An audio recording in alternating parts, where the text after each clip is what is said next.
Agora, olha, gente, o assunto é a ginecomastia, né? Que é definida como aumento do tecido mamário nos homens. E é muito mais comum do que a gente possa imaginar. Eu mesma estava conversando com o médico ainda há pouco, a gente tem recebido na produção pedidos sobre esse assunto, sugestões para a gente trazer essa pauta.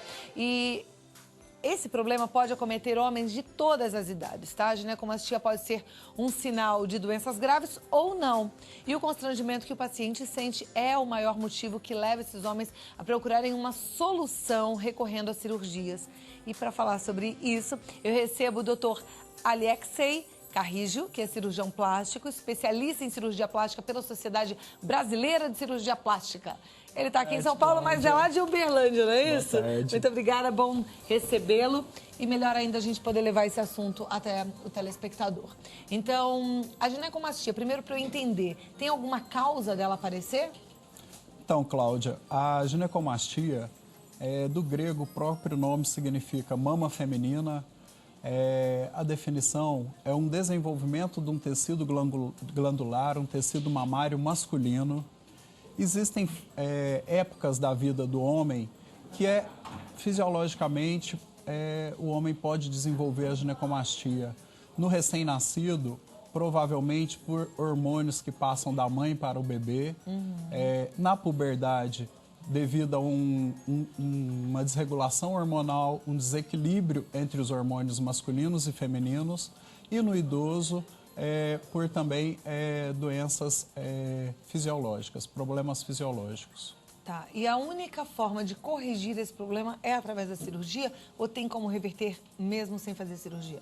Não, de acordo com a classificação, um estudioso chamado Simon classificou a ginecomastia em graus de acordo com o volume de tecido mamário e o excesso de pele. Naqueles casos onde a gente não encontra excesso de pele, a gente pode optar pelo tratamento tanto clínico quanto cirúrgico, dependendo do grau de acometimento do paciente. Como é que é esse tratamento clínico? Tratamento clínico, a gente tem que fazer uma investigação laboratorialmente com o paciente para a gente poder saber se a desregulação, o desequilíbrio hormonal é às custas de hormônio feminino ou hormônio masculino. A partir deste momento, a gente vai tratar o paciente tentando suprimir, diminuir o hormônio masculino ou feminino. Fazer um equilíbrio, uma modulação hormonal. Isso, chegando ao equilíbrio entre o hormônio masculino e feminino. E a gente possui medicamentos que atuam como anti-androgênio ou anti-hormônio masculino e medicamentos que vão atuar contra anti-estrogênio na regulação do hormônio feminino. E aí, se for num grau mais leve, a gente consegue que esse quadro seja revertido, é isso? Isso. A gente tem também a ginecomastia aguda e a ginecomastia crônica. Na adolescência, na puberdade, aproximadamente 65% dos adolescentes entre 13 e 14 anos sofrem dessa patologia, né? Qual o número que você falou? 60%? 65% Nossa, então dos adolescentes. É muito comum. Mas é nesse ponto que a gente deve sempre orientar o paciente, porque é esse paciente que tem o maior distúrbio emocional, é esse paciente que vai ser mais afetado. Então, nessa faixa etária, o que a gente indica é o seguinte: observar é uma conduta expectante, a gente observa até 3 anos. A maioria dos pacientes, em torno de 70%, vão apresentar uma evolução do quadro espontânea. Naqueles pacientes que a gente perceber que essa ginecomastia ultrapassou os 3 anos, a gente já pode optar por um procedimento cirúrgico. Então, peraí, eu entendi o seguinte: é normal nos adolescentes, dura aproximadamente 3 anos, mas a grande parte desses adolescentes que desenvolveu uma ginecomastia, ele vai ter, vai voltar a ser como era antes. É uma fase transitória. Então, por exemplo, os meninos que estão super angustiados, pode ser que dê tudo certo e que volte normalmente, é isso? É isso. Com a seguinte ressalva: naqueles pacientes que a gente, avaliando o fator emocional, o psicológico do paciente, você perceber que já está afetando o cotidiano do paciente, a gente pode indicar o tratamento cirúrgico precocemente. Eu trouxe até uma ilustração da classificação de Simon para a ginecomastia. Essa classificação envolve o volume de tecido mamário e o excesso de pele. Nos grau 1 e 2, que são os tipos de ginecomastia mais comuns, a gente utiliza uma técnica cirúrgica chamada de técnica de Webster, que é uma incisão periareolar, é uma incisão semilunar, apenas na parte inferior da areola, né? Por onde a gente vai ressecar a glândula mamária. Se o paciente, além de tecido glandular, tecido mamário, ele tem também um depósito de gordura na região torácica, o ideal é que a gente associe a técnica de ressecção da glândula mamária uma técnica de lipoaspiração, para que a gente não corra o risco de, depois de tirar da glândula, a gente ter um degrau entre a glândula e o tecido gorduroso ao redor da glândula, né? Nas duas primeiras classificações, que é o 1 e o 2A, a gente utiliza apenas a ressecção da glândula.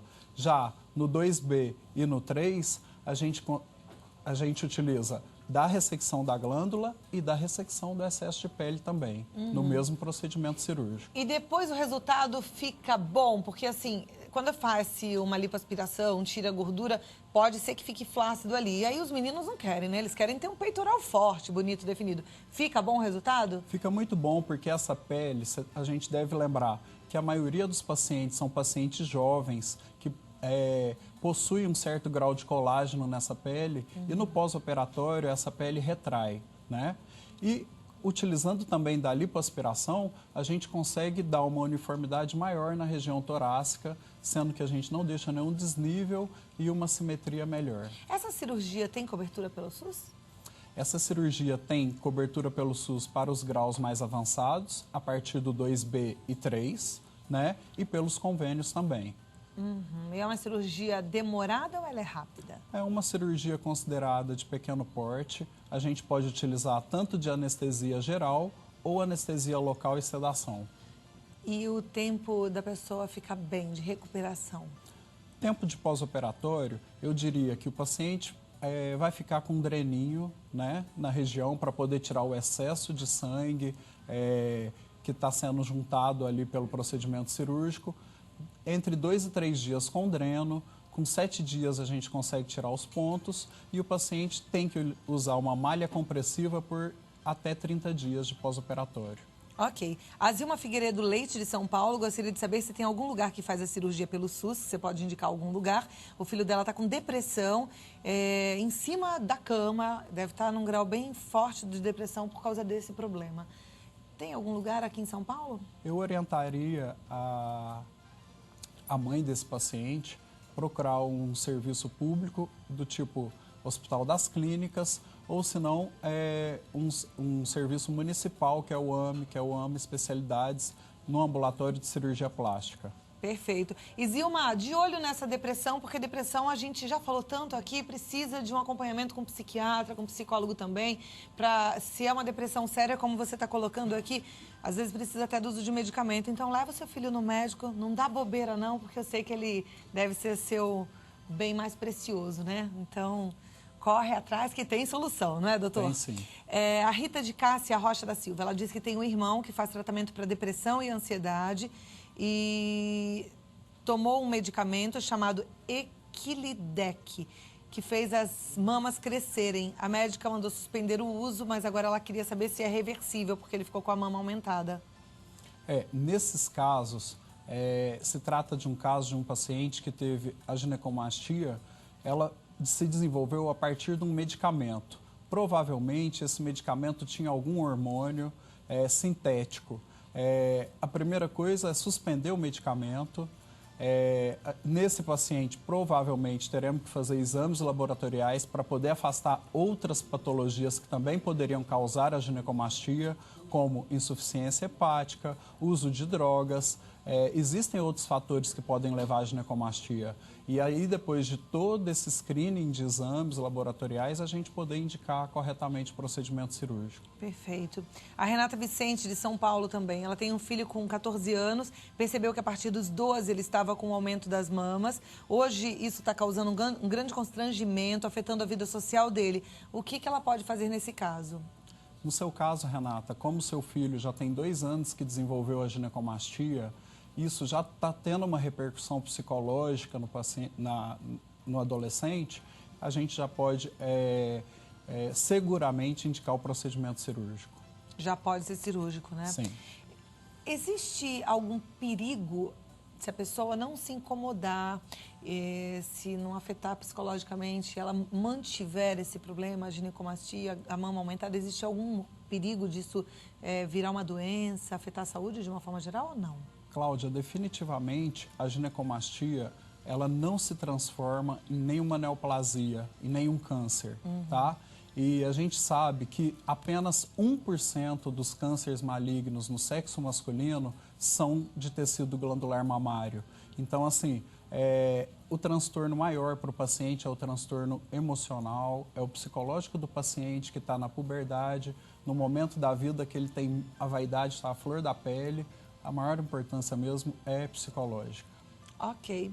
Doutor Alieksei Carrijo, cirurgião plástico, doutor em medicina pela Universidade Federal de Uberlândia. Aliás, um grande abraço para a turma toda de Uberlândia. Você deve ter família ainda lá, não é, doutor? Toda a minha família está em Minas Gerais. Então tá bom. Ele é especialista em cirurgia plástica pela Sociedade Brasileira de Cirurgia Plástica. Quando você for fazer uma cirurgia plástica, verifique se o médico é membro da Sociedade Brasileira de Cirurgia Plástica, que isso é importantíssimo.